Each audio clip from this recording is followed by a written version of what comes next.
अस्सलामुअलैकुम स्टूडेंट्स। बेटा उम्मीद है आप सब बिल्कुल खैरियत से होंगे। हम हैं आपके अपने चैनल मैथ विद मिर्ज़ा से। आज जो इस वीडियो के अंदर हम चीज़ डिस्कस करने जा रहे हैं वो 9th के पीटीबी के कोर्स से कोई इंपॉर्टेंट चीज़ें हैं जो अमूमन जब बच्चे समझ रहे होते हैं तो वो काफ़ी ज़्यादा परेशानी का शिकार रहते हैं। हमेशा से आपने ये सुना होगा या बच्चे कहते होंगे, आपसे शिकायत करते होंगे कि 9th के सारे कोर्स की समझ आ गई है सिवाय थ्योरम्स के। तो बेटा बच्चों की फरमाइश के ऊपर हम आपको थ्योरम समझाएंगे। कोशिश करेंगे कि इस लेक्चर के अंदर हम आपको इस थ्योरम के हवाले से कोई भी परेशानी बाकी ना रहे। फैसलाबाद बोर्ड की बात करता हूँ, हम बुक को फॉलो कर रहे हैं, पीटीबी का कोर्स है। और मैं साथ साथ आपको ये भी बताता चलूँ कि फैसलाबाद बोर्ड के अंदर हमें सिर्फ़ और सिर्फ 2 चैप्टर्स के थ्योरम करने होते हैं। उसके अंदर भी 50% चॉइस होती है, या आप चैप्टर नंबर 12 के थ्योरम सॉल्व कर लें या फिर आप चैप्टर नंबर 16 के थ्योरम सॉल्व कर लें। तो हम बच्चों को ज़्यादातर चैप्टर नंबर 12 के थ्योरम सॉल्व करवाते हैं जिनकी अंडरस्टैंडिंग नहायत ईजी है as compare to the chapter number 16। तो वक्त ज़ाया किए बगैर हम आज डिस्कस करेंगे। आपका है थ्योरम नंबर 1 है, जैसा कि ऊपर हेडिंग में भी मेंशन है। ये पेज नंबर जो पीटीबी की बुक है इसके ऊपर पेज नंबर 210 के ऊपर अवेलेबल है।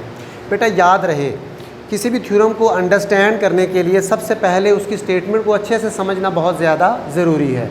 और जैसे जैसे इसके अंदर यूज़ होने वाली डेफिनेशंस आती रहेंगी वो हम जो हमारे पास ये स्पेस अवेलेबल है हम यहाँ पे डिस्कस करते चले जाएंगे। और कोशिश करेंगे कि at the end of this video कोई भी ऐसा सिंगल पॉइंट ऐसा ना हो जो इस थ्योरम के हवाले से आपको समझ में ना आया हो। थ्योरम की स्टेटमेंट बाद में पढ़ते हैं। थ्योरम है 12.1.1 चैप्टर नंबर 12, उसका फर्स्ट थ्योरम। इसके टोटल 5 थ्योरम्स हैं हमारे पास। हम इसका पहला थ्योरम देखते हैं। The statement is any point on the right bisector of a line segment is equidistant from its end points। इसके अंदर एक वर्ड यूज़ हुआ है जिसका नाम है राइट बाइसेक्टर। पहले तो ये डेफिनेशन को देखते हैं कि what is a right bisector.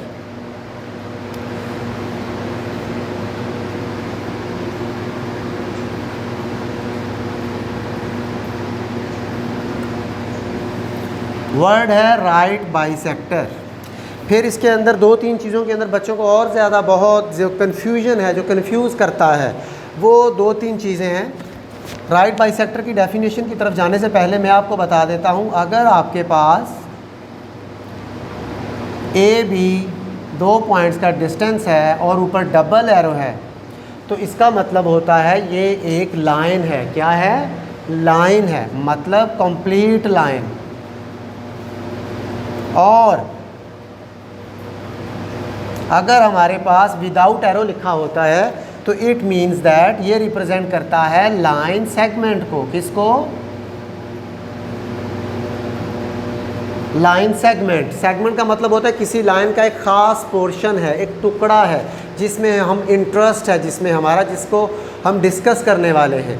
तो इसका मतलब है जिसके ऊपर कोई भी एरो नहीं होगा उसको बोल देते हैं लाइन सेगमेंट। जिसके ऊपर 2 एरोज होते हैं वो लाइन है, मतलब पास हो रही है, वो लेफ़्ट पे भी जाती चली जा रही है, राइट पे भी जाती चली जा रही है। Line have no end points. इसका एंड पॉइंट हमारे पास अवेलेबल नहीं होता, लेकिन इस लाइन सेगमेंट के 2 एंड पॉइंट्स लाजमी होते हैं। इसका स्टार्टिंग पॉइंट भी होता है और एक एंडिंग पॉइंट भी होता है। और इसके अंदर एक थर्ड केस है, वो थर्ड केस होता है if we have line A B, एक तरफ हो उसके एरो, तो इट मीन्स ये शो करता है रे को। किसको? रे को। रे की डेफिनेशन गौर से सुन लीजिएगा।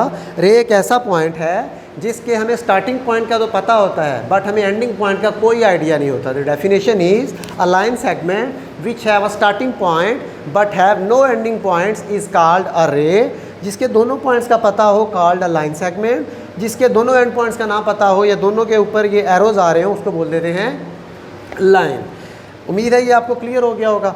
अब हम स्टार्ट करने लगे हैं अपनी डेफिनेशन जो है राइट बाइसेक्टर, जो कि इस डेफिनेशन के अंदर इस्तेमाल होगी। राइट बाइसेक्टर के लिए if we have a line segment, if we have a line segment A B, segment का मतलब है जिसके 2 एंड पॉइंट्स हैं। क्या हैं? 2 एंड पॉइंट्स हैं। मैंने ड्रा कर लिए। We have a line segment, the first point is A and the second end point is B. Right bisector की definition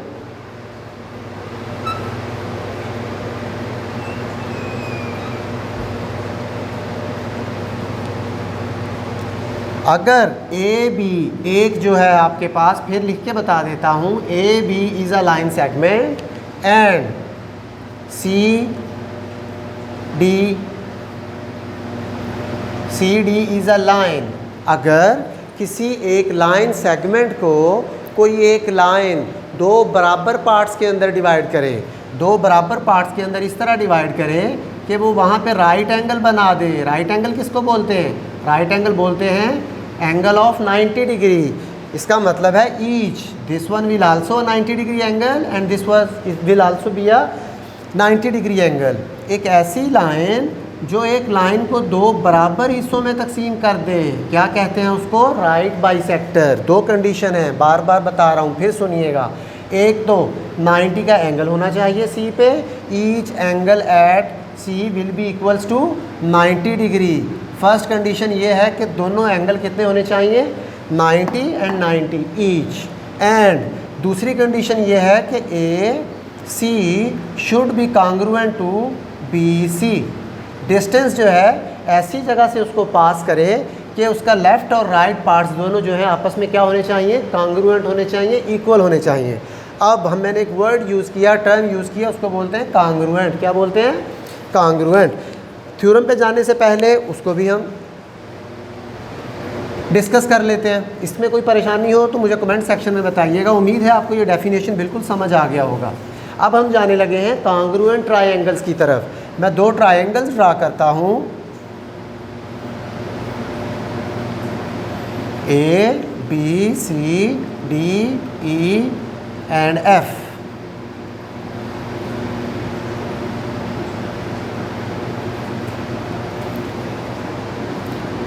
We have two triangles. The first triangle is ABC and the second triangle is DEF. अब ज़रा गौर से देखिए, मैं इनका करवाने लगा हूँ कंपैरिजन। क्या करवाने लगा हूँ? कंपैरिजन, मुकाबला। कंपैरिजन के अंदर अगर इनके बीच में 1-1 करस्पॉन्डेंस अवेलेबल है, 1-1 करस्पॉन्डेंस का मतलब एक ख़ास किस्म की करस्पॉन्डेंस। मैंने कुछ निशान लगाए हैं, ये निशान है, ये सिंगल बार है, सिंगल बार। अगर बेटा ये सिंगल बार वाला जो लाइन है ये इस सिंगल बार वाले लाइन के इक्वल है, तो इसका मतलब ये है कि ये दोनों एक दूसरे के कॉन्ग्रुएंट हैं। ये साइड्स आपस में क्या हैं? कॉन्ग्रुएंट हैं। अब मैंने डॉट लगाया था, if this angle is equals to this angle we can say that angle A is congruent to angle B.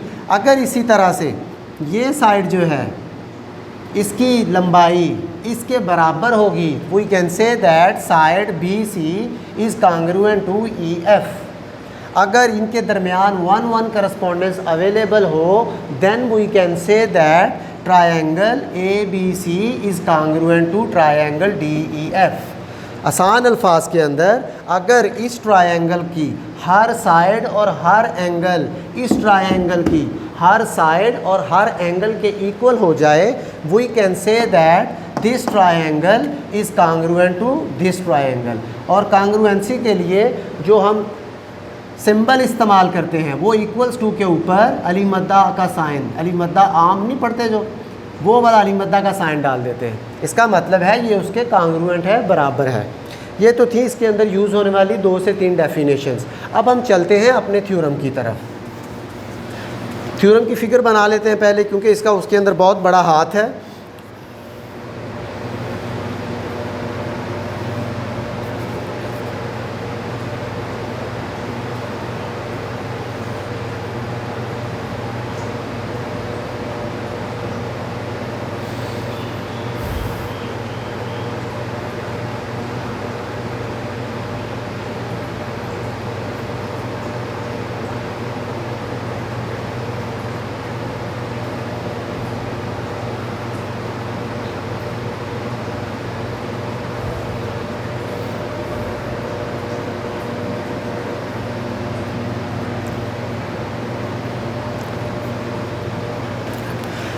मैंने फिगर ड्रा कर लिया है इसका। अब हम इसके स्टेटमेंट को ज़रा गौर से पढ़िएगा। स्टेटमेंट में वो आपको बताता है कि स्टेटमेंट में बताता है any point on the right bisector of a line segment, any point on the right bisector of a line segment. पहले तो राइट बाइसेक्टर ढूंढते हैं। राइट बाइसेक्टर हमने थोड़ी देर पहले डेफिनेशन के अंदर डिस्कस किया। अगर हमारे पास कोई एक लाइन एल एम जिसके दोनों तरफ एरोज हो, कौन सी लाइन, एक ऐसी लाइन जिसके दोनों तरफ एरो हो, if we have a line L M, और वो एल एम लाइन जो है किसी लाइन सेगमेंट ए बी, एक छोटे टुकड़े को दो हिस्सों में तकसीम कर रही है। कितने हिस्सों में तकसीम कर रही है, इसका मतलब है एल एम जो लाइन है हमारे पास, एल एम जो लाइन है वो पास कर रही है ए बी के मिड में से। जब वो उसके मिड में से पास करेगी तो वो उसको कितने पार्ट्स में डिवाइड करेगी, 2 equal parts, and 90 degree of angle each, दोनों को 90 का एंगल होना लाजमी है। ये दो कंडीशन मस्ट बी सेटिस्फाइड। एक तो मिड में से पास करें, उसका फ़ायदा ये होगा कि ये जो सी पॉइंट बनेगा आपके पास, ए सी और बी सी का डिस्टेंस आपके पास क्या होंगे, सेम होंगे। अब ज़रा फिर सुनेंगे, any point on the right bisector. Right bisector होता क्या है, जो किसी चीज़ को सेंटर से पास करे। राइट बाइसेक्टर समझ में आ गया, कहाँ से, एल और एम। हमने कहा राइट बाइसेक्टर के ऊपर कोई पॉइंट लेना है, any point on the right bisector of a line segment. हमने सपोज़ ये पॉइंट ले लिया, हमने ये पॉइंट ले लिया, इसको P का नाम दिया हुआ है हमने उसके मुताबिक जो है थ्योरम सॉल्व किया हुआ है। इस पॉइंट को हमने इस पॉइंट को P का नाम दे दिया। Any point on the right bisector of a line segment, कौन सा पॉइंट, P, कहता है is equidistant from its arms. बताने का मतलब ये है, कहता है इस पॉइंट के ऊपर, इस लाइन के ऊपर, ये बेटा बहुत सारे डॉट लगा रहा हूँ, हमने तो ये सेलेक्ट कर लिया, उसके मुताबिक फिगर बना लिया हमने, लेकिन आप इनमें से कोई भी पॉइंट सेलेक्ट करेंगे, वो कहता है कि उस पॉइंट से डिस्टेंस A तक और उस पॉइंट से डिस्टेंस B तक, उसके आर्म्स के डिस्टेंस क्या होंगे, आपस में बराबर होंगे, कांग्रुएंट होंगे। स्टेटमेंट उम्मीद है समझ में आ गया होगा। फिर अगला थ्योरम को अंडरस्टैंड करने के लिए उसमें से डाटा कंडक्ट करना होता है, जो हम इधर लिखेंगे, ज़रा गौर कीजिएगा। सबसे पहले हमने चेक करना है कि गिवन डाटा में क्या क्या अवेलेबल है। गिवन डाटा में है a line L M intersect a line segment. एक जो लाइन है हमारे पास, कौन सी लाइन है, एल एम लाइन है, intersect the line segment A B line segment को वो क्या कर रही है, दो पार्ट्स के अंदर डिवाइड कर रही है। किस पॉइंट के ऊपर, एट पॉइंट सी। ठीक हो गया जी, उसको पास कर रही है और दो हिस्सों में डिवाइड कर रही है, such that L M is perpendicular to A B. क्या है, दोनों आपस में एक दूसरे के साथ क्या है, परपेंडिकुलर। परपेंडिकुलर का बेटा मतलब होता है दोनों लाइंस आपस में एक दूसरे के साथ 90 का एंगल बनाती हैं। And A C is equal to B C. दो कंडीशंस की बात हुई थी, वो दो कंडीशंस ज़रा गौर से देख लें। द फर्स्ट कंडीशन इज़ दोनों परपेंडिकुलर होंगे और 90 के एंगल बनाएंगे। और सेकंड कंडीशन क्या है, वो जो मिड पॉइंट बनेगा वो उस मिड पॉइंट को दो बराबर इक्वल पार्ट्स के अंदर डिवाइड करवा देंगे। गिवन डाटा उम्मीद है समझ में आ गया होगा। अब हम चलते हैं नेक्स्ट की तरफ। हमने प्रूफ क्या करना है, प्रूफ करने जा रहे हैं कि पी ए और पी बी, जो हमने P पॉइंट बेटा सेलेक्ट किया था, उससे फर्स्ट आर्म का डिस्टेंस और उससे सेकंड आर्म का डिस्टेंस, दोनों डिस्टेंस क्या होंगे, आपस में एक दूसरे के बराबर होंगे। कंस्ट्रक्शन वो डाटा है जो इस फिगर को अंडरस्टैंडेबल बनाने के लिए या कंपैरिजन करवाने के लिए, जो उसके अंदर हम चेंजेस करते हैं, जो खुद से कंस्ट्रक्ट करते हैं डाटा, उसके अंदर लिखता है ज्वाइन P। कहता है P को A के साथ भी मिला दें, P को B के साथ भी मिला दें। ये तो था हमारे पास अब तक का डाटा। अब हमने इसको बाय रीजनिंग प्रूफ करना है। देखते हैं कैसे। मैंने दो पोर्शंस बना लिए हैं, एक तो मैं स्टेटमेंट लिखूंगा, सेकंड उसकी मैं रीज़न बताऊंगा, वैलिड रीज़न। इसी फिगर से या इसी डाटा से बतानी है, कोई अपने से रीज़न हम नहीं दे सकते।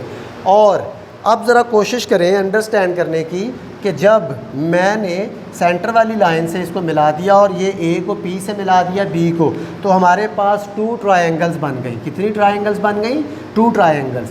बेटा इनको मैं शेड करने लगा हूँ, एक को रेड और एक को ग्रीन, ताकि अभी मैं इनका कराऊँगा कंपैरिजन। इसको रेड कर दिया और दूसरी ट्रायंगल को हम कर देते हैं ग्रीन, ताकि कुछ कंपैरिजन करने के अंदर हमें आसानी हो सके। जी, अब हमारे पास 2 ट्रायंगल्स हैं। ज़रा गौर कीजिएगा स्टेटमेंट्स के अंदर अंडर डिस्कशन क्या है वो हम डिस्कस करेंगे। इन ट्रायंगल ACP, इसको बोलते हैं करस्पॉन्डेंस। क्या बोलते हैं? मुताबकत। करस्पॉन्डेंस का मतलब है मुकाबला करवाने लगे हैं, कंपैरिजन करने लगे हैं। ACP ट्रायंगल BCP, हमने कहा we have a triangle ACP and the second one is BCP। इन दोनों का क्या करवाने लगे हैं? मुकाबला। ये जो सिंबल है 2 एरोज़ वाला, इधर इसका मतलब होगा करस्पॉन्डेंस, जॉब कंपैरिजन या मुताबकत। ठीक है जी। अब हमने इनका कंपैरिजन करवाना है। सबसे पहले AC is equals to BC, ये किस डाटा ने हमें बताया? ज़रा गौर कीजिएगा। कहता है AC कॉन्ग्रुएंट टू BC, ये किस डाटा ने बताया? ये तो हमें बताया था राइट बाइसेक्टर की डेफिनेशन ने, कि भाई जब आप एक लाइन सेगमेंट को एक लाइन से कट करोगे वो उसको 2 पार्ट्स में डिवाइड करेगा और दोनों पार्ट्स एक दूसरे के क्या होंगे? बराबर होंगे। दोनों पार्ट्स एक दूसरे के क्या होंगे? बराबर होंगे। वही हमने लिखा कि AC is congruent to BC। फिर आगे हमने उसका ज़रा गौर कीजिएगा, उसकी रीज़न बताई कि हमें ये कहाँ से पता चला। हमने बताया कि भाई साहब जो आपने स्टेटमेंट के अंदर डाटा दिया हुआ था ये हमें वहाँ से पता चला। फिर सेकंड आ गया angle ACP is congruent to BCP। कौन सा एंगल है? गौर कीजिएगा, ACP। जो सेंटर के अंदर एलिमेंट अवेलेबल होता है ना, जब ये एंगल का सिंबल है, ये जो सेंटर में एंगल है ना, सेंटर में जो आपका वर्ड है इसके ऊपर एंगल बन रहा होता है। इसका मतलब है ACP और BCP। ACP किसकी बेटा बात कर रहा है? वो इस एंगल की बात कर रहा है। कहता है कि भाई ये एंगल जो है ये भी क्या होगा? 90 डिग्री का होगा। और इस तरफ BCP, ये एंगल भी कितना होगा? ये भी कहता है भाई साहब 90 डिग्री का होगा। जब ये 90 डिग्री के एंगल आपने मेंशन कर दिए तो ये आपको कहाँ से पता चले? ये भी हमें बताया गिवन डाटा ने। गिवन डाटा ने बताया था कि एक तो वो 2 हिस्सों में तकसीम जो लाइन को करेगा दोनों की लेंथ क्या होगी? बराबर होगी। और इसके अलावा फिर इनके एंगल्स आपस में क्या होंगे? इनके एंगल दोनों 90 डिग्री होंगे। क्लियर है ये पॉइंट भी? फिर तीसरा पॉइंट आ गया PC। PC is equals to PC। PC is equals to PC के सामने लिखा हुआ है कॉमन। अगर सपोज़ ये जो वॉल है जिसके ऊपर वाइट बोर्ड लगा हुआ है, अगर इसके बैक हैंड साइड पे भी कोई क्लासरूम है तो इधर बैठे हुए जो बच्चे हैं वो बोलेंगे सर ये हमारी वॉल है, जो उस तरफ बैठे हुए हैं वो बोलेंगे हमारी वॉल है। तो फिर जो है वो कोई समझदार आदमी आएगा, वो फैसला करवाएगा कि भाई ये जो वॉल है जिस पे बोर्ड लगा हुआ है ये कॉमन वॉल है, ये जितनी हमारी है उतनी उनकी भी है। क्या स्टेटमेंट दिया हमने? कॉमन का। तो आपने इसके सामने क्या लिख देना है कि PC जो है वो उस ट्रायंगल का भी है और PC इस ट्रायंगल का भी है। और एक और बात, जब हमने यहाँ पे कंपैरिजन स्टार्ट किया इन दोनों का, क्या करवाया? कंपैरिजन स्टार्ट किया। किस जगह पे? यहाँ पे ACP करस्पॉन्डेंस BCP। तो इसको प्रूव करने के लिए at least we should need 3 solid reasons. कितनी रीजंस चाहिए होंगी? 3 रीजंस।